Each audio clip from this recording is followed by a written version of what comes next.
Now you said you stayed with Mr. Staniak until the deportation. How did you hear about the deportation? I believe it was on Monday or on Tuesday preceding March 15th, when I went home around 10 o'clock to get a snack. It was not far from the place where I worked. It was maybe 300 yards. And on the way, shortly before I reached my house, I met Dr. Munk, our dentist, with whom I was very friendly, although he was much older than I, but we were very friendly as one can be between a man of 50 and 25. And he says to me, "Did you hear?" I says, "What?" He says, "We have to leave this weekend, or this Sunday, whatever, the city." And with that I came home, and my mother says, "You know what's going on," or something like that. I says, "I already heard from Dr. Munk." And then we started to pack, of course, whatever we could take along with us. Now what exactly did your mother hear, or your father? You know, I don't know where she heard it from. When I came home, my father was not at home, and my sister was not at home. But this is what I remember, that she wanted to tell me, and I already knew. And I don't remember any details. So you don't remember if there were notices put around the ghetto? No, there were no notices.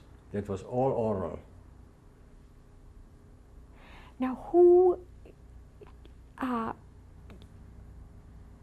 was in the ghetto to give these orders? Were the Germans? It must have come from the Germans to the Judenrat. They then gave the news to the community. But I do not know the detail. I was working. And as I said, on the way home, I heard about it, and I went back to work and told Mr. Staniak then that Friday will be my last day, and he didn't feel comfortable about it, because he didn't talk any German at all. Now what did you pack? The most important things: clothing, some food. I don't remember anymore. And where did you go with your family?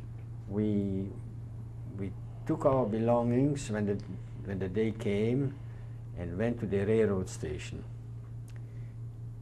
The railroad brought us, I believe that the transports, there were 3 transports, I think on Friday, Saturday and Sunday, in about even numbers, which the Judenrat decides which goes on Friday, or was it only 2 days? I don't remember that exactly anymore. And we went through Brno. First with the local railroad to a station called Skalice, and from there on the main drag to Brno, into a school called Senefelder Schule. Would you spell that for me? I believe it spells S-H-E-N-E-F-E-L-D-E-R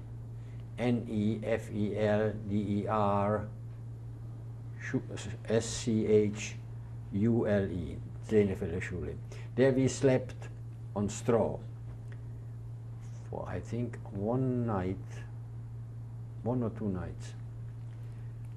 Now, about how many people went from Boskovice to Brno? Around 440, I think. Did all the Jews go? No, those of mixed marriages were left, and some of the Judenrat were left who followed a few of weeks later or whatever, 10 days later, a week later, I don't know. The mixed marriages, I only know from hearsay what happened with them. What about the elderly and the sick? No, there was no difference. I remember when we were in this school, a Mrs. Stefanski, I think she was at time one of the oldest, if not the oldest person in the transport. She got sick and somebody came and gave her some shot. I don't know who he was. And I remember when we at night were told to come out from the school that we are going to the railroad station, where we went by streetcar. I was helping the oldest member of the group, a Mrs. Storch, S-T-O-R-C-H. I think she was in her early 90s.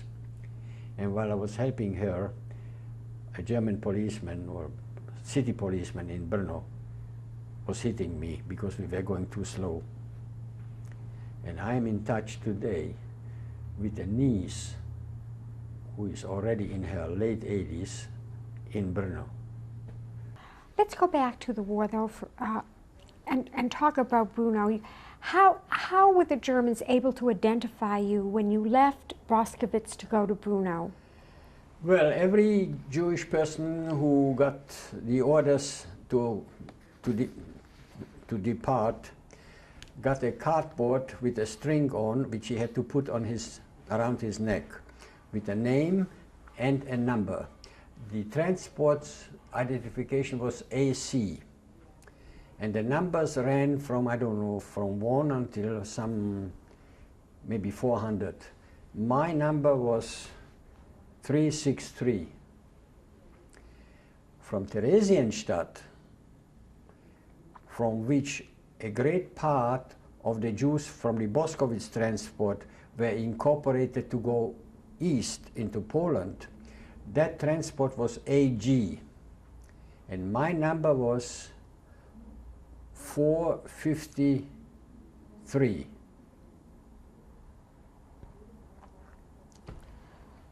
How did you go from Boskowitz to Brno? From Boskowitz to Brno, we went with the local railroad to Skalitz, which was a small station, but where the main railroad between Brno and Prague was commuting, and Bratislava and so forth. That was the main track of the railroad. And there we changed trains and took the train from Skalitz to Brno. From there we went to the Senefelder Schule, as I mentioned before, yes. where we stayed 1 or 2 nights, and then before midnight, one night, we were brought by the streetcar to the railroad station in Brno, and the next day we arrived in a railroad station called Bohušovice, B-O-H-U-S-O-V-I-C-E, with a little hook over the S. Yeah. That is the railroad station closest to Theresienstadt. From there we walked to Theresienstadt, and our luggage was brought there, I think, by trucks. Now, when you were on the passenger trains, yes, what did people say to one another? Well, we didn't know what was going on. We just hoped for the best. We hoped that we will get some work to be done, and when the war will be over, we will return and everything will be fine. We were always full of hope. Did anybody pray? I don't remember. When you were at the school, how did you sleep? On straw, which covered the wooden floors. Who fed you? Who what? Who fed you? I can't remember what and where and when we ate, but I know that we were not hungry. In other words, I knew that we have been eaten, but I don't know how that was organized. That I don't remember.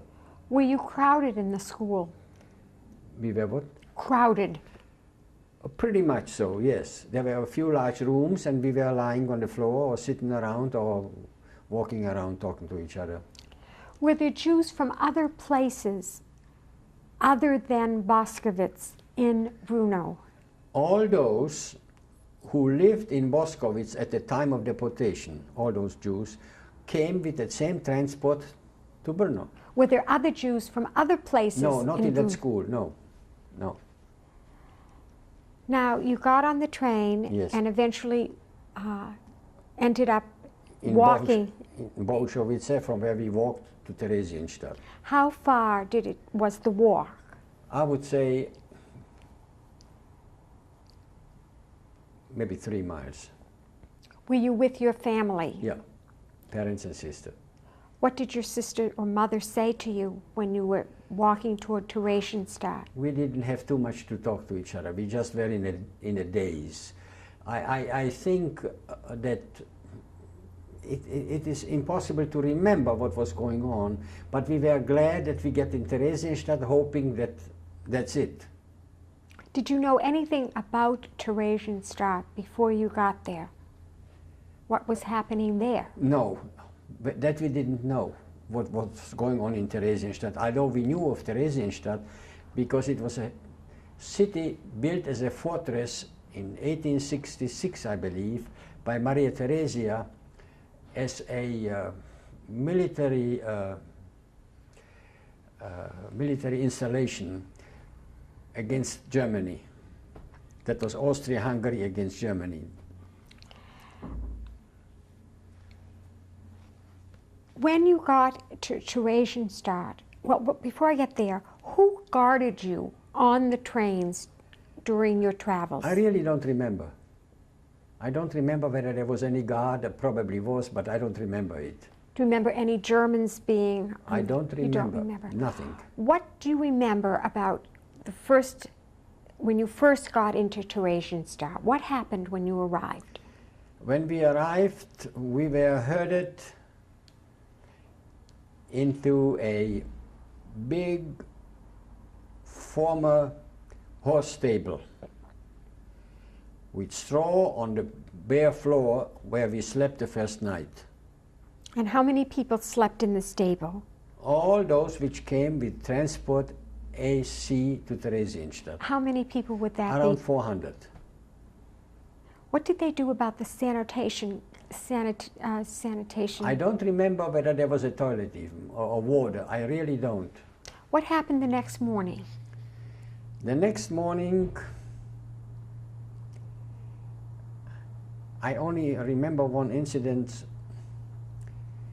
There was sleeping on the other side of the aisle in that horse stable, Walter Glass, a fellow, he was a few years older than I, married with his wife. And he kind of was, and that was not bragging, it was rather expressing a spirit of defiance. When he told me, you know, I made love to my wife 3 times. In just saying that he won't do, Hitler can't do anything to us. I remember that. But as I say, he was a very decent person. And that was more of expressing a spirit of defiance against the oppression and the dehumanizing of ourselves, declassifying ourselves. Then I remember that we had to show our luggage, which was inspected by Czech gendarmes, which was the state's police, like here the state patrol. And they took out anything they wanted for themselves. I remember they took shaving, the little razors. I had a few packets of good shaving razors, and they took them. And that was it. I mean, they were the masters there. They didn't beat us, but they stole whatever they wanted for themselves.